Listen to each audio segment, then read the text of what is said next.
فرشتوں کے بارے میں بتائیے گا کہ فرشتے کیا کوئی باشعور مخلوق ہیں، ارادہ اور اختیار رکھتے ہیں؟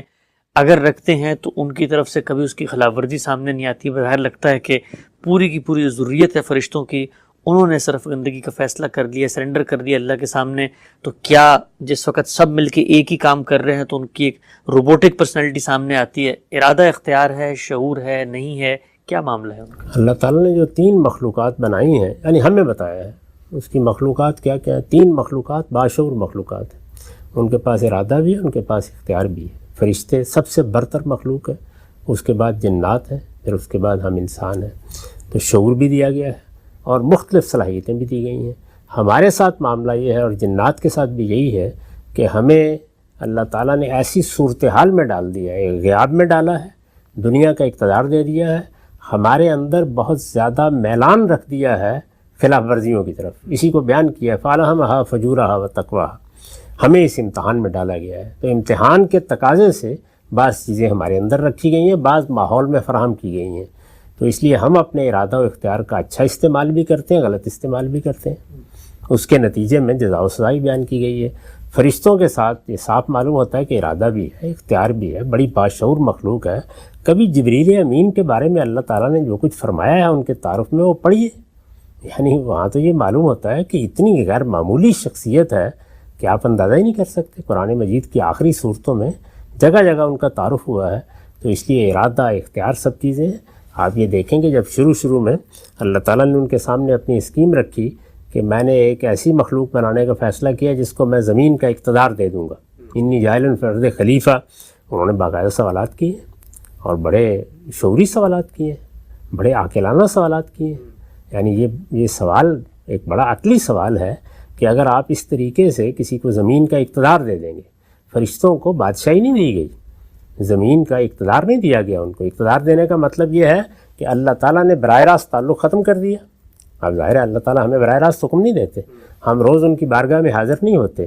زمین کے اوپر اب قیامت تک جو ہم چاہتے ہیں کرتے ہیں، کبھی کبھی وہ مداخلت کرتے ہیں، ورنہ بالعموم انسان جو چاہتا ہے کرتا ہے، عمارتیں بناتا ہے، حکومتیں قائم کرتا ہے، اپنے بڑے بڑے خاندانوں کی حکومت قائم کر لیتا ہے، بڑے مظالم کا ارتکاب بھی کرتا ہے، نہیں مداخلت ہوتی۔ تو اللہ تعالیٰ نے ہمیں تو یہ اقتدار دیا ہے، فرشتوں کو نہیں دیا یہ اقتدار۔ جنات کو بھی اقتدار دیا ہے، ہمیں بھی دیا ہے۔ جب انہیں نہیں دیا تو اس لیے ان سے کسی غلطی کا صدور بھی نہیں ہوتا۔ غلطی کے تو اسباب ہوتے ہیں، یعنی اگر مجھے مال و دولت سے محروم کیا ہے تو میں چوری بھی کر سکتا ہوں کسی موقع کے اوپر جو مجھے نہیں کرنی چاہیے، ٹھیک، میں غبن بھی کر سکتا ہوں جو مجھے نہیں کرنا چاہیے۔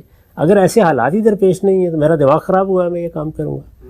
تو اس لیے فرشتوں کا معاملہ ان کے حالات کے لحاظ سے اور میلانات کے لحاظ سے ہے، ورنہ وہ باشعور مخلوق ہیں، سمجھتے ہیں، سوالات کرتے ہیں، چیزوں کو دیکھتے ہیں، تمام امور سے پوری طرح واقف ہیں۔ ٹھیک۔ اچھا، ہم سے بھی جو مکالمہ نقل کیا جاتا ہے اس کو اللہ تعالیٰ نے خود بیان کیا ہے قرآن مجید میں کہ وَإِذْ قُلْنَا لِلْمَلَائِكَةِ إِنِّي جَاعِلٌ فِي الْأَرْضِ خلیفہ، تو وہاں پر تو فرشتوں کو اختیار دیا جا رہا ہے کہ آپ انتخاب کریں، اور وہیں میں سے جنوں میں سے انہوں نے انتخاب کرنے سے شیطان نے۔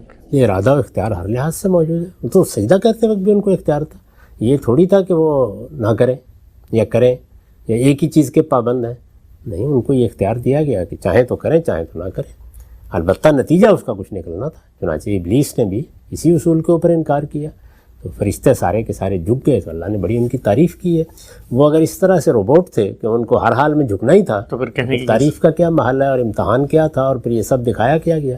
وہاں آدم کو یہی تو دکھایا گیا کہ فرشتے سب سے برتر مخلوق ہیں، اور یہ دیکھیں کہ اللہ کے حکم پر ان کی انانیت آڑے نہیں آئی اور انہوں نے اپنا سر جھکا دیا ہے۔ تو اس کا مطلب کیا ہے؟ اس کا مطلب یہ ہے کہ اختیار رکھتے تھے، ارادہ رکھتے تھے، سر جھکانے سے انکار کر سکتے تھے، لیکن انہوں نے نہیں کیا۔ ابلیس نے کیا یا جنات میں سے بعض لوگوں نے کیا۔ ٹھیک ہے، سے بالکل واضح ہے۔ اچھا، ایک نقطہ لوگ عام طور پہ منطقی لوگ جو زبان کو نطق کے بجائے منطق سمجھ کے معنی اخذ کرتے ہیں، وہ کہتے ہیں کہ یہ تو اللہ تعالیٰ نے قرآن مجید میں ملائکہ سے کہا تھا سجدہ کرو، شیطان کو تو وہاں کہا ہی نہیں، وہاں تو الفاظ ہیں کہ وَإِذْ قُلْنَا لِلْمَلَائِكَةِ، جب ملائکہ سے کہا گیا تو آگے بھی شیطان پر کیوں عتاب پھر سارا کا سارا ہے؟ وہ اصل میں ان اسالیب کو نہیں جانتے کہ بعض اوقات توابع کو حکم دینے کی ضرورت نہیں ہوتی، وہ حالات سے واضح ہو جاتا ہے کہ ان کو بھی ہے۔ تو جنات فرشتوں کے توابع کی حیثیت رکھتے تھے، اس لیے ان کو براہ راست حکم نہیں دیا گیا، وہ سمجھ گئے کہ ہمیں بھی دیا گیا ہے، آگے استثناء نے واضح کر دیا۔ تو یہ علی سبیل تغلیب کا اسلوب ہوتا ہے، ہم بھی دنیا میں اختیار کرتے ہیں، یعنی کسی برتر چیز کو فرض کر لیجئے کہ کسی سوسائٹی کے اندر جیسے ایک زمانے میں غلامی رہی ہے، تو ایک گھر کے مالک کو جو بات کہی جائے گی پورے گھر سے متعلق ہو جائے گی آپ سے. ٹھیک. اچھا ابھی ہم نے فرمایا ہم سب کہ فرشتے برتر ہیں، پھر انسان ہمارے یہاں تو بڑا مشہور ہے کہ اشرف المخلوقات وہ انسان کو سمجھا جاتا ہے، اور یہ کہتے ہیں فرشتے کہنے سے میری تحقیر ہوتی ہے، میں مسجود ملائکہ مجھے انسانی رہنے دو، تو ہم تو اپنے آپ کو برتر سمجھتے ہیں. لیکن قرآن مجید نے تو ایسی کوئی بات نہیں کہی، نہ کسی حدیث میں ایسی کوئی بات آئی ہے. قرآن مجید میں تو اس کے بالکل برخلاف یہ کہا ہے کہ فضلنا علی کثیر ممن خلقنا، اللہ نے بہت سی مخلوقات پر انسان کو فضیلت دی ہے، لیکن یہ کہ وہ فرشتوں سے بھی برتر ہے یہ کہاں کہا گیا؟ اچھا آخری سوال. فرشتوں کو جو سجدہ کرنے کے لیے کہا گیا وہ کسی برتری کی وجہ سے نہیں کہا گیا، وہ ایک برتر مخلوق کو اللہ کے حکم کی پیروی کرنے کے لیے کہا گیا. اچھا اسی لیے تو امتحان بنا، اور ابلیس نے اسی سے استدلال کیا ہے کہ خلقت کے لحاظ سے میں برتر ہوں، تو آپ نے کیسے مجھے یہ حکم دے دیا؟ تو اللہ تعالیٰ نے یہ تو نہیں کہا اس کے جواب میں کہ تم خلقت کے لحاظ سے برتر نہیں ہو، عجیب حماقت میں مبتلا ہو، فرمایا تم نے میرے حکم کی خلاف ورزی کی، استکبار کیا تم نے. ٹھیک. آخری سوال ہم سب آج کی نشست کا، ایک فرشتوں کے بارے میں یہ سوال انسانی عقل بھی اٹھاتی ہے کہ انسان کو بنانے کا چلے ایک مقصد تھا، اور اس مقصد کا سامنے ظہور بھی ہو گیا. جب دنیا میں انسان موجود نہیں تھے تو پھر فرشتے کیوں اللہ تعالیٰ نے تخلیق کیے؟ ان کا کیا مقصد تھا؟ یعنی یہ اللہ تعالیٰ کی کائنات ہے، اس نے بنائی ہے، اس میں کیا کیا مقاصد ہیں اس کا احاطہ میں یا آپ یا ہماری عقل کیسے کر سکتی ہے؟ یہ بات طے ہے کہ جب کائنات بنائی گئی تو اس کا نظم فرشتوں ہی کے سپرد کیا گیا. اسی لیے تو انہوں نے جواب میں یہ کہا ہے کہ ہم تو تسبیح تقدیس کر رہے ہیں، اس پوری کائنات کو ہم نے آپ کی تسبیح و تقدیس سے معمور کیا ہوا ہے، جو حکم ملتا ہے اس کو ہم بجا لاتے ہیں، پھر اس کو پیدا کرنے کی کیا ضرورت ہے زمین کے اوپر؟ تو کائنات پوری کی پوری اس وقت بھی جو ہے وہ فرشتوں ہی کے حوالے کی گئی ہے. اللہ تعالیٰ نے ان کو ذمہ داریاں دی ہیں، معلوم نہیں وہاں کیا کیا کام انجام دے رہے ہیں.